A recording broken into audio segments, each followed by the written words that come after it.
Hello, how's it going?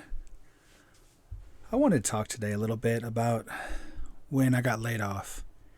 It kind of sucked, and my first initial thought was, oh my gosh, like I literally worked here for 6 months.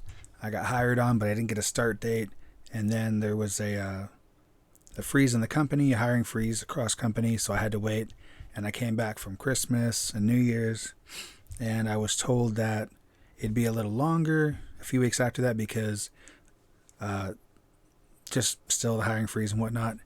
And then COVID happened, and after that, it literally took like almost a year and a half before I finally got to start. And so I'd worked there for, I don't know, maybe, I think it would have been over 3 years. I forget, honestly. But, anyways, long story short, I'd been there about 5 years total, and had found out about wind downs and whatnot. And when I finally got laid off, like instantly, oh, I'm sorry, not when I got laid off. When I found out about the wind down and things getting shut down eventually, like I was literally upset. I was like, this is ridiculous. Like, I cannot believe I put so much effort into this. And then now, and my back got hurt when I was there. That's pretty much better. It's muscles are tight a lot sometimes when I don't rest enough. And then my shoulder got hurt. Like nothing severely, nothing, it's just irritation more than anything. But it's like I gave so much in this short time. And, I didn't want to be there forever because I don't want to work for a living. Like, that sounds lazy, but I'm not lazy by any means. As a matter of fact, I can't not work for very long before I have to do something creative so that I feel like I'm accomplishing something, so I don't just get bored out of my mind. But it's like I didn't want to work for somebody else for a living. I wanted to open my own business at the time. I wasn't sure what that was, but I knew that I wanted to help people on like a large scale, be able to do multiple things, get one thing working, work on something else, and just overall do as much as I can. But I still needed to pay bills at the time. So it's like it still hurt. And then I got to thinking there's people that have been here putting so much more time and effort and commitment to this company. And, while I'm like, 2 weeks notice and vacations and blackout dates and all that stuff like that, where the company basically tries to own you, not this particular company, but companies in general, it's like all these double standards where it's like they expect your loyalty, but then they don't give you any loyalty. You're only as good as the last thing that you did. And if it was, more than a couple weeks ago, it doesn't matter. But anyways, as I was saying, I realized people had put so much more in, and then there's people that had literally ruined their bodies, and like, now what are they going to do? So it's at that time that I decided, I've been here before. I've been laid off. I've been fired. I've quit. Generally, when I quit, you have something else lined up, and you do your best to give a 2 weeks notice, just so that way you can maybe go back in the future if you have to. Don't want to burn bridges, But nonetheless, I was like, I want to take this opportunity. I'm not sure what kind of movie buff you are, but if you've seen Yes Man with Jim Carrey, in there, basically, he says yes to everything because he was told to through whatever, watched the movie, saw the movie. But it just occurred to me, like, I want to say yes to as many possibilities. Like, I want to be that brave. I want to take this and not use it as, the end of a dock to like dive into the who knows what, but to use it as like a diving board to like leap into whatever I can. And so I decided that I wanted to say yes to as many things as possible within reason and without spreading myself too thin to where I'm not going to accomplish anything. And during that, I signed up to some online courses that were free, which of course they try to sell something into it, but they had great information. I learned a lot. And that's when I found out that essentially, a life coach, while there's different variations of it, that's kind of what I'm good at. That makes sense. That's what I've learned to be able to navigate things and be able to adapt and stretch and bend and whatnot. So in doing so, I learned other things too. But I was like, life coaching is just one aspect of what I want to do. I want to be able to help people on multiple levels. So, products, course creation, I definitely, I'm an intuitive philosopher and my soul has a lot to say. And so that's why the videos, I'm trying to connect with people, but also try to tap into that, the heart, tap into the soul, and really tap into that intuitive philosopher, and just, whatever it has to say, whether it's books or videos or whatever. So I'm trying my best. I'm doing meditation. I took a course for Master Reiki teacher, and I finished the course, but there's still practices I have to do to finish and get certified. And then I took a meditation course so I can get certified in that, not because I don't know how to do meditation, but I want to learn as much as possible so that I'm more effective. And then with the Reiki, the moving of the energy, the meditation, the breathing it out, moving of that, I have a course I'm going to take in breath work, and I have a course I'm taking also in hypnotherapy, to try to learn all these different things and take what I can of that and apply it however I need to help others in whatever case that may be, in whatever products or services I can provide. But in all of this, like, that was my thing, was taking what could have been something really bad, and instead of like, I did feel the emotion. I pushed myself through it. I'm like, okay, I'm not going to push this away. I'm not going to bury this deep. I'm going to feel this, and I'm going to do my best to move through it. And then from there, like I said, try to see what I can do, try to see how I can help others, try to see how I can take this and everything else in my life and apply it to being able to help others, apply it to being able to teach others and help others navigate through change and through whatever else. And I had to do a lot of soul searching, a lot of self-reflection, meditations, inner child work. I had to take all the things that happened in my life that I was like, you know what, this kind of sucks, but it's, I'm pretty optimistic. It's not been that bad. It could have been much worse. A lot of people have it worse, and I used comparison to others to convince myself that it was okay. Not because I wanted to make it okay for that person or that situation that I was in, but because I wanted to not have as least negative connotations, I guess that'd be the word, coming out of that. And in the process, though, like, yes, it helped me, but it also didn't let me fully heal from that. And so I had to go back and be like, okay, like, this is okay. I don't want to hate the situation or the person or anything around it, but I have to take a serious look at this and see, okay, what does this mean? Where did things just happen and no one's at fault, or if someone's at fault, I don't want to invest in that. I want to invest in myself. I want to see what in the situation I can learn from, I can heal. And in doing that too, I actually realized that, okay, apparently I had abandonment issues, but I was like, that doesn't make a whole lot of sense. It does, split parents, split childhoods, but it's like, I was always supported, so where was I truly abandoned? And I realized a lot of this had to do with feeling like I had abandoned myself because I wasn't being true to myself, because in order to survive these situations, I had to be quiet. I had to not talk because I was a chatterbox with not a lot to say. Like, I had a lot to say, but it's kind of like, and when you're not the other, it wasn't significant enough. I had to be quiet so that I wouldn't be judged by my surroundings. And then I learned to be quiet, and I did learn the power of the words that you use, instead of like just, okay, like let's say like an Uzi machine gun, it's a spray of bullets. They're effective, but it's not precise. So I had to learn to be more precise.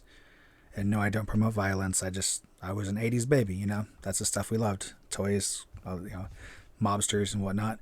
But it's like the concept of precision, or even like light, where a focused light becomes a laser beam. So I had to learn to be quiet so that my words had more meaning. And also I had to heal the fact that I was quiet so that I wouldn't be judged, teased, made fun of, ridiculed. So people, when you say a lot and it doesn't make a lot of sense, or it's something that you haven't read the signals that someone's not passionate about what you're talking about, if they could care less, and then all of a sudden you become a nuisance. So I had to navigate those waters, and now I'm a little better. Actually, I'm a lot better at paying attention to what people want or don't want. And the timing of things, I always had proper timing to know when something's relevant. If you're in a conversation and you're afraid to speak up, by the time you have an opening, it's like if it's no longer relevant what you're going to say, then you don't say it. So I had to learn to speak up too without interrupting. So pretty much to wrap all this up, really what I'm trying to get across is that whether it's a job, a relationship, when something is changing, you can either, you've heard this, you can either look at the negative of it, or you can look at the positive. How is this happening for me instead of happening to me? So really, this layoff really helped me finalize the concept and really put into practice all that I've learned throughout my life of navigating change. And the way to navigate change is to know it's always happening. Things are always growing, evolving, breaking down to build back up better. Things are always happening. And you shouldn't fear change because it's continually happening. It's always happening to you and for you. And it's really, how do you want to look at it? Because it's not blinding yourself to the truth. And because the truth is really, it's happening for you if that's what you choose. If you choose to make the best of it, if you choose to be okay with it, and even if you have to feel the negative of it, getting upset, crying, laughing about it, whatever you have to do to process that emotion, to process the energy around it and the meaning of it, and then be okay, I've done that. What's next? How can this benefit me? Because in all reality, a change, it might be one step backwards, two steps forward. It might be going through this door that looks like nothing you'd want, because maybe this door leads to that door, leads to that door, to that door. Maybe your next job you take out of convenience, or maybe this job was ending for something better. Every door leads to another door that is closer to what you want if you were putting your energy into what you want. And you can't do that when you are caught up in the anger or the emotion of the current situation falling away. Because even when you're at that job, do you ever change positions? Do you ever, you get a raise? Do you ever go to a different department? Do you get farmed out if you're in a warehouse to another department and then realize either, man, my department is amazing, this one stinks, or you like, what, my department, it was good, I learned it, but I'm ready for something new and I like this, I want to try to do this. And maybe you don't even do that, but that one thing, gets you to want to do something else. So basically, don't fear the change. Embrace the change for what it could mean, what it could be, and really just sit down if you have to, journal it, write about it, complain about it, do whatever you have to do, record yourself and just talk about all the bad, and then get to what could be good. Get that bad that you've listened to, that you recorded or that you wrote down, and look at it and be like, okay, how could this be a good thing? Like, oh man, maybe you work off commission and commission's really crappy right now and they change the commission structure and all of a sudden you're not going to make all this money. Okay, does that mean you need to find another job? Maybe a different position? But look in there and just really dig. You're mining for gold. You're panning for gold. Just dig through that and see. You've seen what it means in the negative. Now see what it could mean. Look in the possibilities.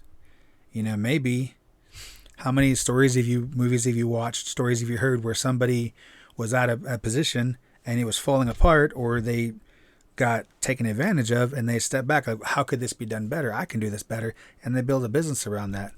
I'm not saying that's what you're going to do, but I'm just saying, how many car companies, how many were cars built because they got ticked off at the place they worked at and they wanted to do better, so they did better. Use it as your inspiration. So there's no reason that you can't reframe these things and take a look at these things differently. Imagine each problem. Actually, I'm not very good at Rubik's Cubes, but imagine each problem is a Rubik's Cube. And if you move the right parts in the right way, you might get a different result. And you might get a result that you actually like, or that gives you that aha moment, So just try to use whatever you're going through. Try to analyze it if you can, or just the what if, what are the possibilities? How could this be for me? What can this do for me? Who can I meet through this? What can I learn from this? Because it's there for a reason. It's not there to get you down. It's not there to crap on you. It's there to learn from. Or maybe that thing, it was time for that thing to go. Maybe you were too comfortable. Maybe there's something better, Change isn't always for the greatest. It is for you to grow, and it is because it had to happen. The timing, that time was over. Your favorite thing, and now that favorite thing is gone, and it stinks. You know, sometimes it could even be a person. That's the hardest, is when someone passes away and it's like, what do I do now? How can this be for the good of me? Maybe it's not for the good of you. Maybe you can take the same energy that you had in that relationship with that person, and you can learn to have that relationship with somebody else. And it's not because that was for the better. It's because maybe it was their time, or maybe it happened before their time. Sometimes things happen that just suck, but there's always something to grow out of there, as hard as it is. So just do your best to do what you have to do to get yourself through that, and then look beyond that. I mean, how many times have you looked back and something happened and you can't believe it's the end of the world, and afterwards you're like, man, I'm so glad that happened. Like, if that hadn't happened, then this wouldn't happen, I wouldn't be where I'm at right now. So you can still have that same viewpoint while you're going through it. But if this conversation inspired you, or you want to talk about it, or have questions, or just any type of conversation, just put it down in the comments below. Share, like, subscribe. You know what to do. It's YouTube. It's been around. Everybody asks for it. It does help.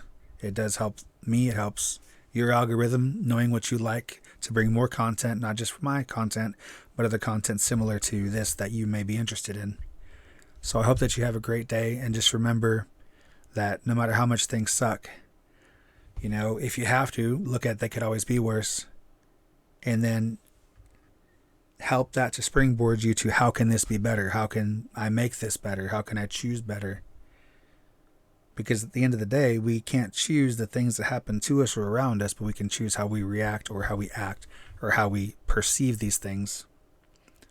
But have a great day. Thank you for your time. Thank you for watching. Love you guys.